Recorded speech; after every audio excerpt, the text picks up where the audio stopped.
Hello my scrappy friends, and a big welcome to my channel today. So I just showed you I'm working with that sketch by Yana. Scissors, glue on paper, I think she is here on YouTube. I said during my video day in May that I wanted to continue on with this series. June has come and gone in a flash. So here we are, the first Saturday in July, and I'm starting this up hopefully as an ongoing thing. I showed you I have got 5 photos here today, and I've glued them all together, and I've added one with a bit of foam, and I've added a little bit of tissue paper behind that one and stuck them all together. I have pulled out 2 collections to work with today. One is the Never Grow Up by Chamel, and the other is the Photo Play Paper little one, it's called, the black and white one. And you can see I have used an offcut of that blue star pattern paper that is called Dreams Come True. Literally, it was an offcut that I had in my bag of goodies. I figured I may as well use it. And then that pattern paper, the black and white one that I've got, is from the Little One collection. It's called Twinkle Twinkle. And again, that was an offcut that I had in the bag of those supplies left over from when I did the Coptic book. I'll leave a link for that if you want to have a look at that all together. And I've just literally torn that in half. I'm going to pop half of it at the top of my photo cluster and half of it at the bottom. And I'm going to pop all this up on foam. I don't make you watch that because it is not exciting viewing. And the glue that I had on my desk was double-sided tape. So that's what I'm using today. This tape is actually from Spiegelmum Scraps. It's the tear tape, the 1/4 inch, and I don't know why I'm using it, but it was on my desk, so I used it, and yeah. So I'm just going to attach all these layers. Now, you can see I've got a piece of white cardstock there as well. I am going to be using my Distress Oxides on that. I showed you a stencil at the beginning of the video too.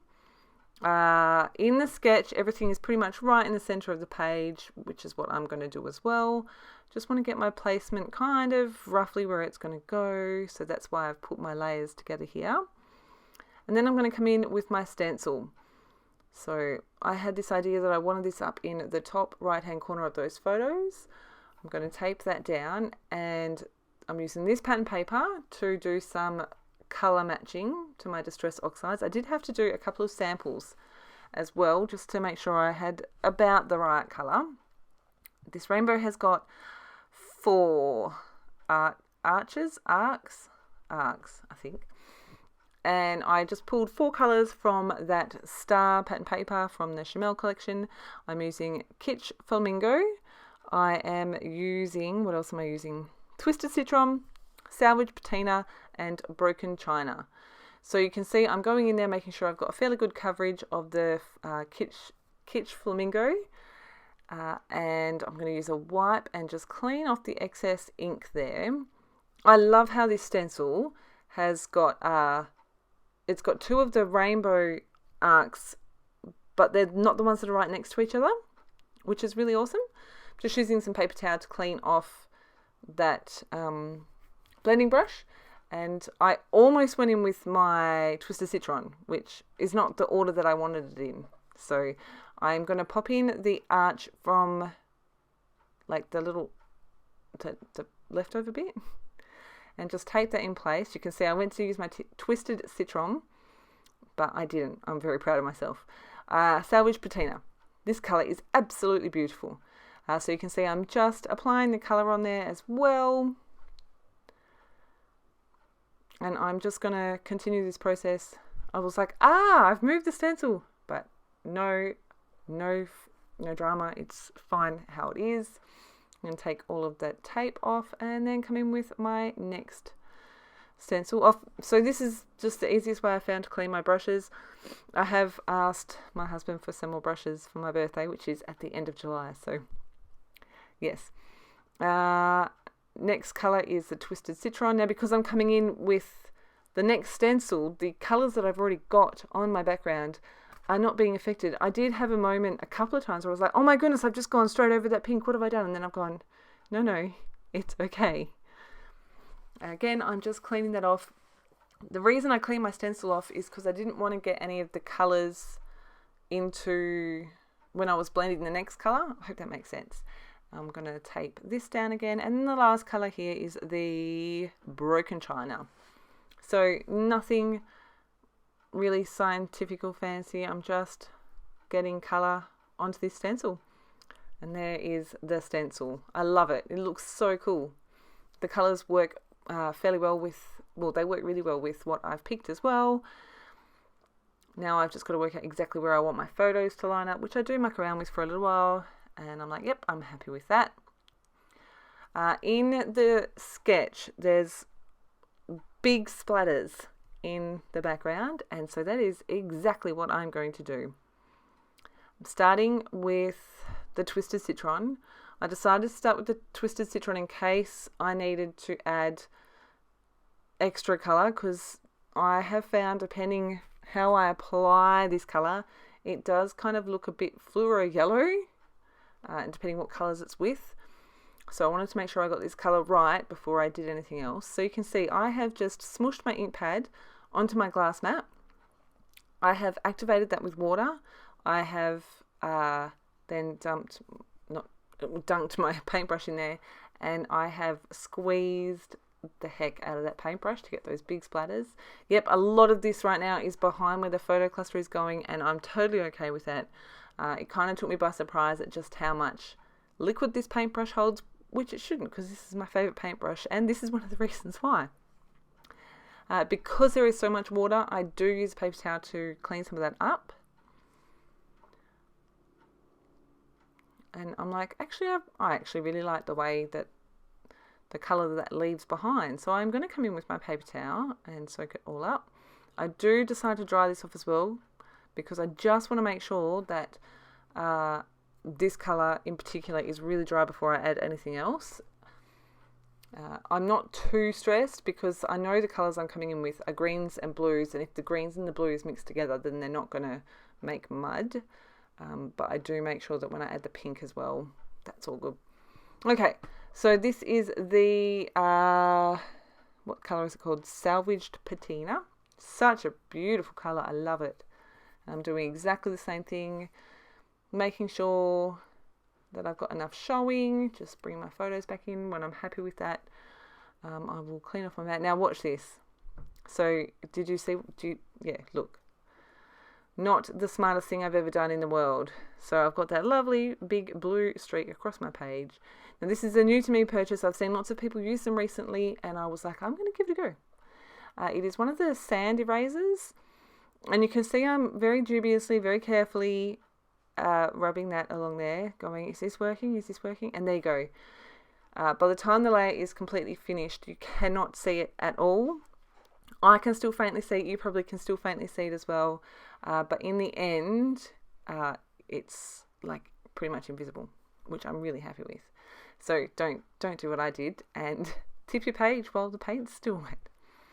Broken China, I'm going to do the same thing again. I have sped up the process of the same thing to 4 times.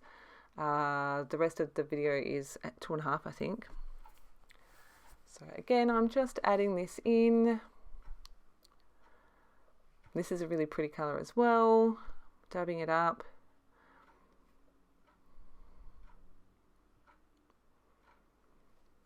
And then the last colour is the Kitsch Flamingo.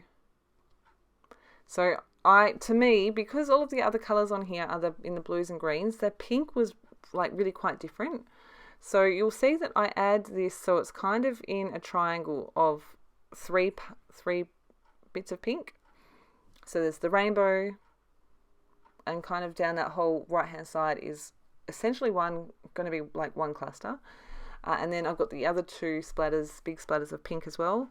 And I really love how this background turned out. It's really soft and pretty. I haven't added any, like I could add some water splatters to that rainbow to kind of fade some of that colour out, but I really like how this turns out. So spoiler alert, this is what I end up using for my title. I muck around with this though, like for I think I chopped out like 20 minutes of video footage because I really wanted to use this. The reason that I really wanted to put it up the top, but if I put it up the top where I wanted to put it, I covered up too much of that rainbow and I wasn't happy with that. So I was like, okay, that's not going to work.